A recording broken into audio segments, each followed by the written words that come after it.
Welcome back to the Meeple Mentor YouTube channel, and I'm Jared. Today we're doing an unboxing from a new game from Smirk and Dagger Games. I picked this up at TantrumCon 2022 in Charlotte this past weekend, so I wanted to open it up. I have played it there. It's a lot of fun. It's a cooperative horror game, and yeah, the Night Cage. It says, "How long will your light last?"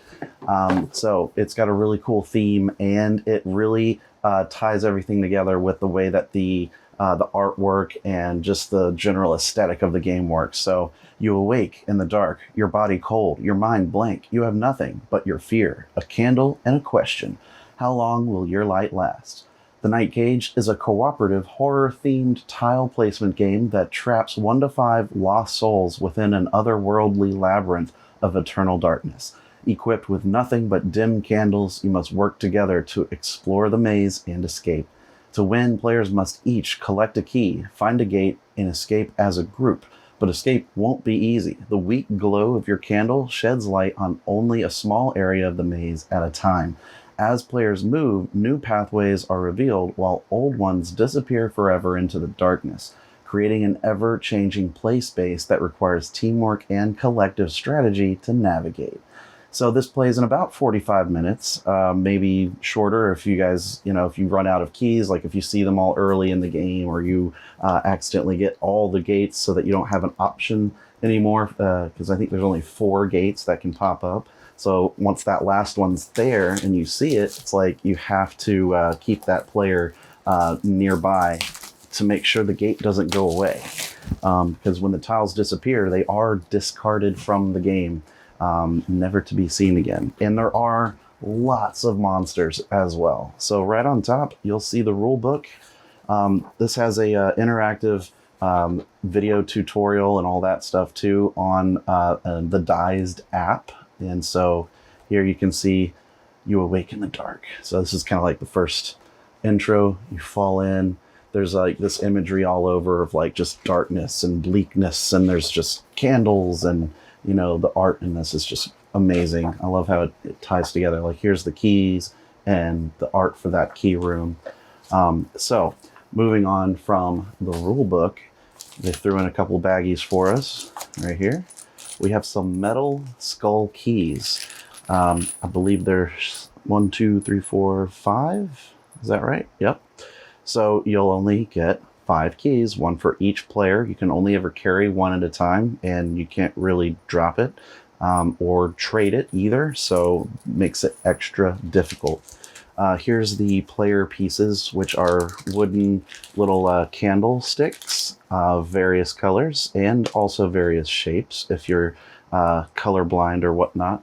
So you can see a little bit different in size and shape there. They're just wood, but they are intended so that you can stand them up as well as lay them flat, and that's part of a gameplay mechanism called Lights Out. And then you have some altered movement and actions that you can and can't do. So right here we have kind of reference cards, 1 for each player. These are identical, so it's really just a color difference of what you prefer. There's the lights outside and then the lights on side.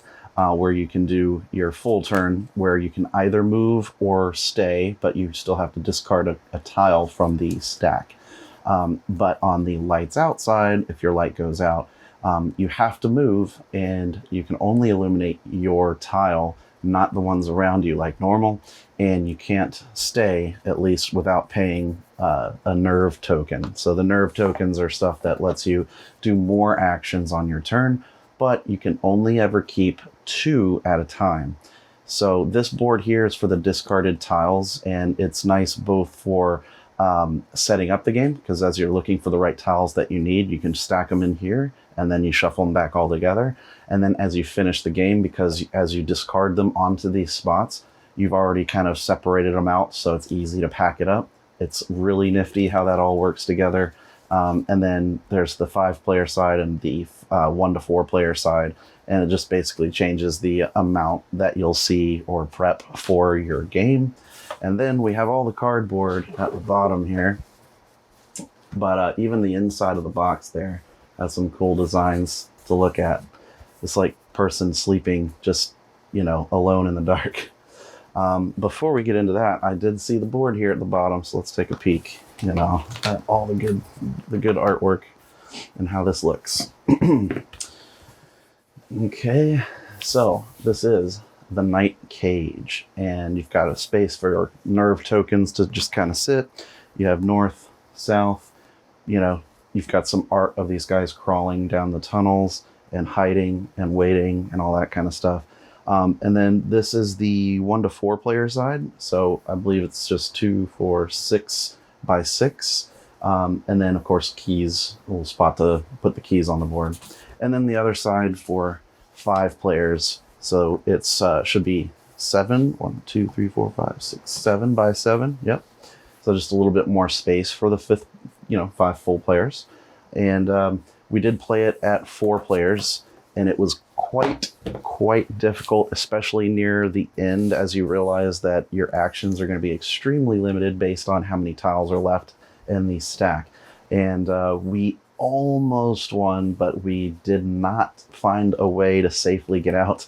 We had keys and we had a gate, but we couldn't get through some of the pits that were being created, and the movement of you leave certain spaces that are crumbling, and then they fall out behind you, so the other players can't easily follow. It's not helpful. So there's a lot of monsters in the game. This is a tile of kind of the starting monster, or the one that we played with at least, and the recommended one. This is a tile. This is what the back looks like, because a lot of times they'll flip over if they're crumbling, but that's just kind of the general back of the tiles. And then that's what a key tile looks like. If you stay on it longer than 1 turn, or when you move off of it, it flips over and becomes a pit, which you might end up falling in, and that has its own set of consequences. Got a little first player token marker. We have the nerve tokens, which are these triangular, shapes of the mind of some sort. This is actually another monster, but I'm not sure how yet he plays out. But he's got this cool looking token, and on the back it's a giant pit, and it's aligned. It's made so that it can be aligned on the map, like this, and so you have to kind of work your way around it. I really want to try each of the different monsters in here to see how much of a difference it really makes, especially that one, as you can see.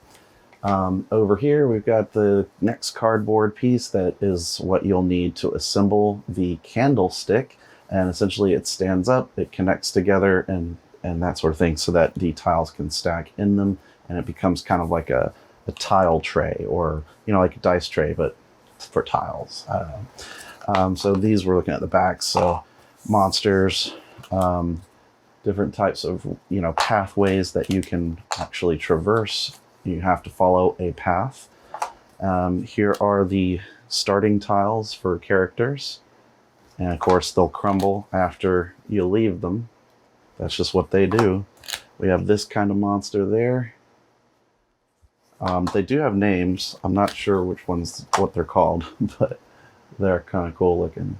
They're all freaky, because as soon as you plop one in, you got to deal with it. And a lot of times, so my very first turn of the game, I pulled a gate, which is not good, because obviously we can't keep that gate going, or else I'll just stand still the whole time. And then my second turn, I moved out and it revealed 3, orthogonal tile spaces, and they were all monsters. I was a little bit in trouble early in the game there, but we made do and figured out a way, to at least kind of get rid of as many monsters as we could. So you can see there's a lot of the T roads, and then there's also some crossroads, so that can be more helpful for everybody if you kind of try to stay together a little bit. I think that would be my early recommendation, is try to stick more together than not. And it's not that hard to do, especially because the way the board works is these outer edges connect to the other side. So if you're here, you'll also be revealing this tile on the other side, and you can just quickly go back and forth. But that also means if that was a monster, it can also do the same thing and go on either side, and they loop around. So, and this is the last punch out board. We've got some more key locations here, and you'll see there's the 4 possible gates that you're trying to find and escape to with keys. So, and then we've got this monster that we haven't seen yet. There you go. And that is everything inside the box, but it's a really cool game. I really enjoyed it. It's from Smirk and Dagger. Definitely check it out if you like horror games and games where, you know, it's really tough, really dire, and a little bit kind of spooky because you don't know what's going on, and everywhere you go, just everything changes constantly. It reminded me of like that Labyrinth game, but without knowing where any of the tiles are at any given time, and not knowing if you're going to go forward into a pit or, you know, discover a monster before you can go. So it's definitely a really cool like design, and they put as much like effort into this to make it like thematic and pull you in. So I recommend you try it.